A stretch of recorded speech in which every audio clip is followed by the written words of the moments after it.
So in your relationship, are you a black cat or are you a golden retriever? In this short video, I'm going to run through a couple things that are completely different about men and women and about the way that we think things, which, believe it or not, are completely opposite in most cases from what most media outlets will tell you. So if you're ready, let's get going.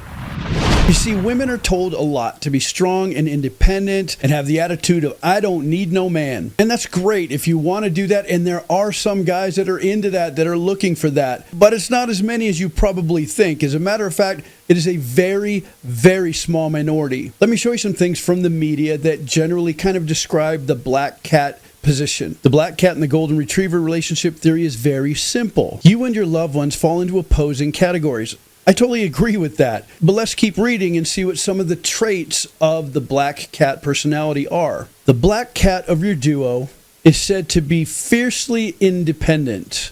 We're getting the vibes here again of the strong, independent woman. But in our culture, what do men associate the strong, independent woman with? Unfortunately, most guys relate that with the boss babe stuff. Check this out. The image of the boss babe is the fiercely independent, career-driven woman and has dominated the modern media. Just like this picture, be a strong, independent woman. And this works out wonderfully until you remember that women in general do not look for weak, broke, homeless guys. They're looking for guys that make more money and have more status. Most people know that the black cat and the boss babe, strong and independent relationships are not the norm. They're not the most common. Look at the statistics. There's a reason why most ladies like this are still single. The modern media does push the female first initiative. But remember, you can't always believe everything that the media tells us. After all, look at this. We are told to believe that this is healthy. We are also told to believe that this type of stuff is attractive and everyone should find it attractive or else you have a problem. But the problem is no one actually believes that.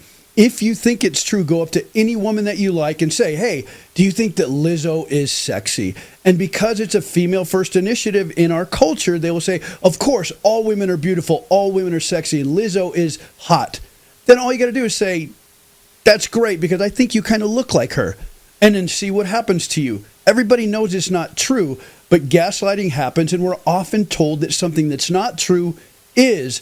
And it's the same thing with the idea of the black cat and the golden retriever. Again, some relationships, that works great, but that's not the norm. If you take the bell curve, we talk about it all the time, the main part of the bell curve where 80 to 90% of the relationships are not like this. So psychologically, if you want to know why guys don't like this in women, let me show you. Ladies, have you been brainwashed to believe that men want a boss babe? Well, ladies, it doesn't get any more real than this. Men don't want to date a woman that is wired like a man, let alone marry her. This pushing hard, this being in charge, this dominant persona, these are male characteristics. And as much as the media and the culture would like you to think that that's what men want, we don't. We truly don't. Look at the statistics. Those are male traits, and most males, especially if they're straight, aren't looking for another man to marry. So if you want to be the boss babe and you want to be the black cat and you want a man that is not low on the status totem pole and is not over feminized but actually is masculine, look at this article. Can I be a boss babe and attract masculine men? Well, let's see what it says here. So does a boss babe have to work less or let go of her business in order to be feminine and to attract a masculine man, which is a provider and a protector? Absolutely not. Now, can she be a boss babe around him? Also, absolutely not. And masculine men feel that masculine energy, and they feel like they're talking to a colleague at work, not to a feminine woman. And the result, they feel zero attraction.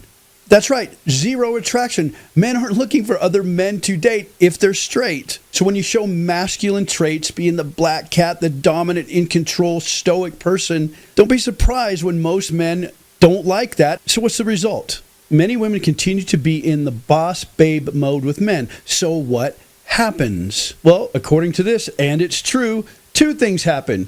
Number one, you repel masculine men and you attract emasculated men. So it's the exact opposite of what you're looking for. This is why there's so many women saying, where are all the good guys at? They're not looking for another guy. They're looking for an agreeable, pleasant, helpful, beautiful woman that wants to make life comfortable. No guy wants to come home and have to fight and have to be challenged. That's guy stuff. We get enough of that when we're not at home. So ladies, this advice is not for everybody. For some of you, this stuff works great. But for most of you, there's a reason why most ladies like this are still single. All I can say is get in touch with your feminine and watch the results change. So if you guys are still here, do me a favor, click on one of these other ones, and I'll be back very soon in the next one. See you then.